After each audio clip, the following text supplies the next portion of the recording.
everyone. Welcome to Book Chat. My name is Leslie, and I'm the Reading Safari and Stream Coordinator for Monterey County Free Libraries.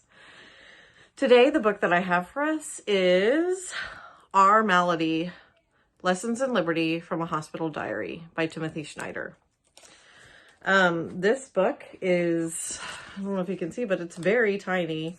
Small enough to fit like in your jacket pocket. It's 146 pages with quite a few pages of notes. And it was published very recently, in the later half of this year, if I'm not mistaken. Timothy Snyder, the author of it, is an author and historian, and his most notable work is on tyranny. So this book even tells the story of Timothy Snyder and how he suffers through an illness at the end of 2019 and into the first days of 2020. It was a very serious illness. He found himself hospitalized for it. And so that's the gist of the story. And though he does talk about COVID-19, which is kind of strange to already see books coming out that mention COVID-19 because we're still in it. So it's funny how, books about historical events, when they start coming out around the time you're still in the historical event, it's a little strange. There are for sure going to be a lot of books about COVID-19. This is just the start. This book isn't even about COVID-19, but it's definitely there.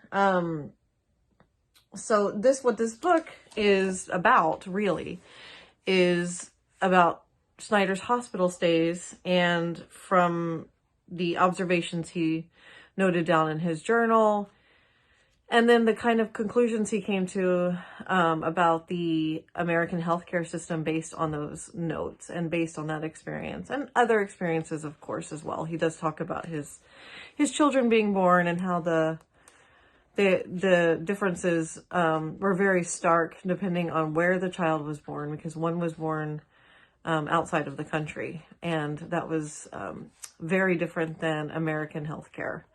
So what he talks about it's a reflection essentially on the American healthcare system, how profit-driven it is, and how it doesn't really promote wellness in its citizens. And these are things that pretty much I think most of us are aware of. The premise, though, is that our healthcare system, being as profit-driven as it is, keeps us sick and therefore does not help us be free. So I'm going to read a quote that I think illustrates that point very well. Okay. Now that we have better knowledge of the natural world, we can consider healthcare as a human right. The Constitution does not prevent us from doing so.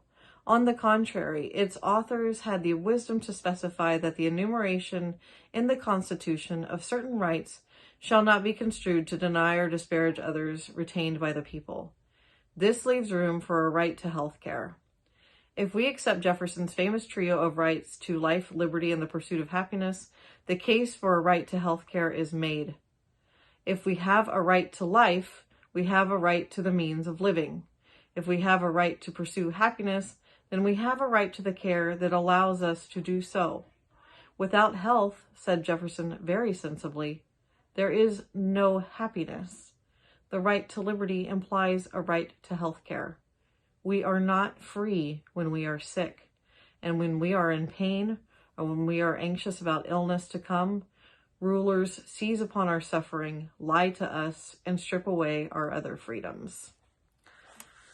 So I tabbed a lot of pages in this book, as you can tell, but that's probably my favorite quote from the book. It is very, I think, well stated, and it makes a really good argument for our healthcare system. It keeps us not free. Let's say that, okay?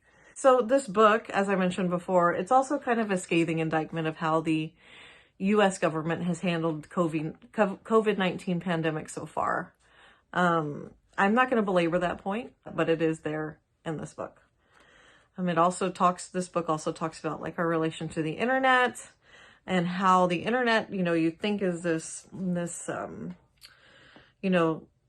big web of things, and you can access them at your will. And that is true, but it also, the design of social media has become to keep us not free either. And if you don't really know what I'm talking about, then you can watch the Netflix documentary, The Social Dilemma. It'll basically explain it to you, but I'll boil it down to like one sentence, which is, social media developers use our own online behaviors against us, not really to help us in any way, but to keep us kind of locked into our screens.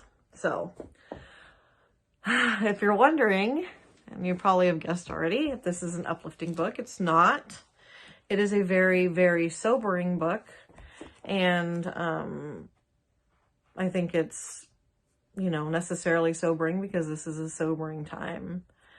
But Timothy Snyder does not just kind of leave us in this, hopelessness. He does say that there are better ways, and hope is always an option. We always, always, always have hope. So with that in mind, that is the end of this book chat. Thank you so much for continuing to stay with me in this. You can get this book in our catalog. And if you do read it, tread lightly, be kind to yourself. I know it's kind of heavy right now. So please take care of yourself, and I will see you again next week. All right. See ya.